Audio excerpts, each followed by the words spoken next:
ज्ञानदाता से कोई और परमात्मा है। पुण्यात्मा, ये जो 4 दिन का समागम आपको उपलब्ध होगा, सौभाग्य है आपका। और इसमें परमेश्वर की महिमा ही सुनाई जाएगी, उस परम अक्षर ब्रह्म की जानकारी आपको दी जाएगी। और जिस उस परम अक्षर ब्रह्म की जानकारी गीता ज्ञान दाता को भी नहीं है। कुछ ऐसी जानकारी है जो वेदों में भी वर्णित नहीं है और न ही गीता जी में वर्णित है। पुण्यात्मा और परमात्मा प्राप्ति करना सबसे आसान काम है और बगैर ज्ञान के और सत्य साधना हमें ना मिलने से, सतगुरु पूर्ण संत ना मिलने से, तत्वदर्शी संत सतगुरु ना मिलने से हमारे लिए सबसे कठिन काम परमात्मा प्राप्ति और इसकी भक्ति बन गई। तो इसलिए दास का प्रयत्न यह है कि आपको सभी सदग्रंथों से परिचित करा दूं, आपके रूबरू करा दूं इन सीडी और जो आधुनिक जो उपकरण परमेश्वर कबीर जी ने मानव को बुद्धि दी है, और उन्होंने ये ऐसे उपकरण बना दिए जो आसानी से हम अपने संदेश को, इस परमेश्वर के संदेश को आसानी से जनसाधारण तक पहुंचा सकते हैं। ये परमेश्वर कबीर जी की कृपा से ही ये विज्ञान पनपी है, ये सत्कर मान लेना। अब काल ने इसका दुरुपयोग किया हुआ है, इसमें गाने बजाने और न जाने कितनी फिल्में दिन रात चलानी।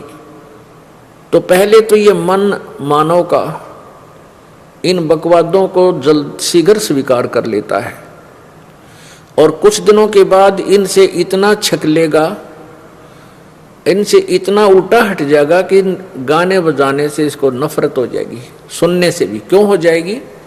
क्योंकि इंसान को ये गाने बजाने उसी समय अच्छे लगते हैं जब घर में सुख हो, शरीर सुखी रहे, कारोबार ठीक चले। और जिसके घर में आपत्ति आ जाती है, कोई किसी की अनटाइमली डेथ हो जाती है, कोई बालक, कोई बूढ़ा, कोई जवान है, मृत्यु हो जाती है, किसी को भी गाने बजाने अच्छे नहीं लगे, टक्कर मार मार कर होता है। किसी के कारोबार में हानि हो रही है, वो नहीं सुन सकता ये गाने गुणे। तो कुछ दिनों के बाद, वैसे तो ये मन की एक बुरी आदत है कि जैसे कोई एक सुप्रसिद्ध गाना होता है, जैसे पहले हम इस मार्ग पर नहीं लगे थे, तत्व ज्ञान नहीं हुआ था, तो कोई सुप्रसिद्ध गाने होते, उसने बार बार सुनते और 5-4 बार सुने पाछे उससे कति सुनने जेल नहीं करता था ना, और लावांगे दूसरा सुनो। इस मन राजा की ऐसी आदत है, एक बार तो नई वस्तु को ग्रहण करता है, कुछ दिनों में उसको रिजेक्ट कर देता है। और एक परमात्मा की भक्ति ऐसी वस्तु है, परमात्मा का ज्ञान एक ऐसा है, चाहे इसने 1,00,000 बार सुन लेना, इससे और अधिक रुचि बनेगी, क्योंकि ये औषधि भी साथ है। परमात्मा की अमृतवाणी औषधि भी है। कौन सी औषधि है? हमारे पाप कर्मों को नाश करने की इसमें एक पावर है, शक्ति है, और जिसके कारण हम जितना इसको सुनेंगे उतने हमारे पाप कर्म नरम होते चले जाएंगे, कम होते चले जाएंगे, और हमें और अधिक रुचि बनेगी। और इतनी रुचि बनेगी कि हम इसको सुनते सुनते आंखों से आंसू आने लग जाएंगे, आत्मा गदगद हो जाएगी। तो ये आधुनिक उपकरण अब परमात्मा की महिमा को सुनने और सुनाने, जनसाधारण तक पहुंचाने के उत्तम साधन होंगे। अन्यथा पुण्यात्माओं, ये पहले कोई विज्ञान ना बनी, पहले ऐसी कोई मोटर कार ना बनी, हेलीकॉप्टर जहाज नहीं बने, मानव नहीं बन, क्या वही मानव है? वही मानव आज है। ये गॉड गिवन माइंड है, ये मानव का नहीं है जो इसे उपकरण बना लिए, यहाँ वो सैटेलाइट सेट कर दिए, यहाँ बैठे कितने सुन लो। ये परमात्मा का दिया हुआ दिमाग है, और परमात्मा ने ही सुनियोजित समय निर्धारित किया हुआ था कि इसको कलयुग नाम दिया।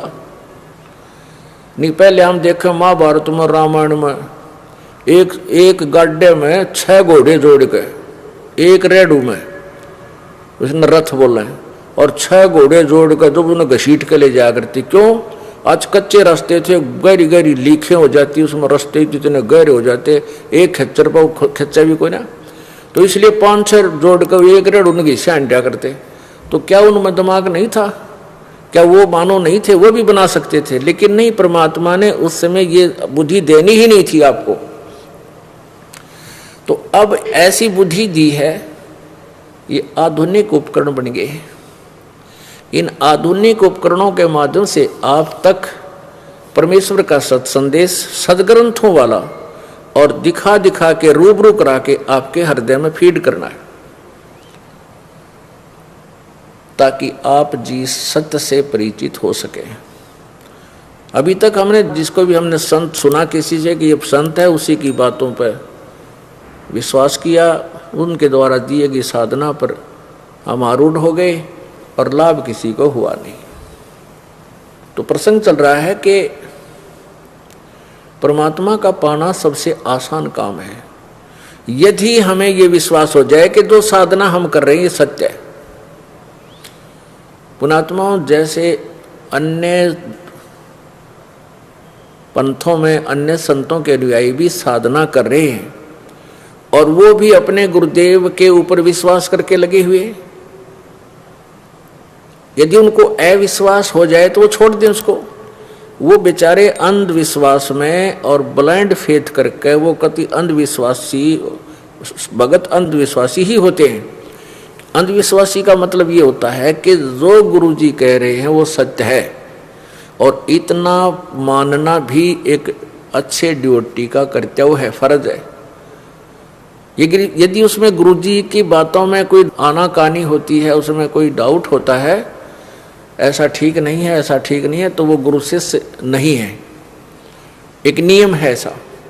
लेकिन जब तक आपको ज्ञान ही नहीं है तो आप ये कैसे निर्णय करोगे जो ये गुरुजी ठीक कह रहा है या ये गुरुजी ठीक कह रहा है? प्रत्येक संत के विचार भिन्न भिन्न, प्रत्येक संत के साधना की विधि भिन्न भिन्न, ऐसा नहीं हो सकता। आम के पौधे को बीजने के लिए आम का ही बीज चाहिएगा। कोई ये कहे कि मैं भी आम का बीज रखता हूं और ये लो ये बीज है, और वो बीज दे रहा बबूल का, तो जिसने कभी आम का बीज देखा ही नहीं, तो उसके लिए तो वो बबूल का बीज आम का बीज है, और उस बबूल के बीज को आम जानकर उसने बीज भी दिया है, सिंचाई भी कर रहा है, उसके सुरक्षा भी की हुई है। और जो परिचित है, जो माली है, वो कहे उसको कि बेटा ये तेरा बीज, ये तेरा पौधा आम का नहीं है, तो उसने विचार करना चाहिए कि इस व्यक्ति ने तेरे पौधे को आम का पौधा नहीं बताया, और आप बीज रहे हो इसको आम के उद्देश्य से। तो पुण्यात्माओं, ऐसे ही पूर्ण परमात्मा से पूर्ण मोक्ष होगा,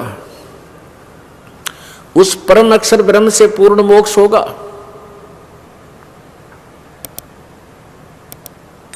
और उसकी साधना कौन सी है?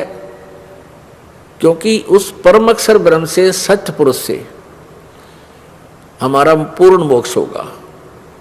फिर जन्म मृत्यु कभी नहीं होगी, जो गीता जी अध्याय नंबर 15 के श्लोक नंबर 1 से लेकर 4 का विवरण आपको सुनाया कि उसके पश्चात उस परम पद परमेश्वर की खोज करनी चाहिए, जहां जाने के बाद वो साधक फिर लौटकर संसार में कभी नहीं आता, अर्थात उसको पूर्ण मोक्ष प्राप्त होता है। तो हमने पूर्ण मोक्ष प्राप्त करना है। ये जानकारी कहां से हुई कि पूर्ण मोक्ष से हमारा छुटकारा होगा? और ये जानकारी कहां से हुई कि वो परम अक्षर ब्रह्म है? परम अक्षर ब्रह्म कहो चाहे सत्य पुरुष कहो, परम अक्षर ब्रह्म माने जो अविनाशी परमात्मा, और सत्य पुरुष का अर्थ भी अविनाशी परमात्मा। पुरुष माने प्रभु, और सत्य माने सच्चा, अविनाशी। तो ये जानकारी हमें कहाँ से हुई?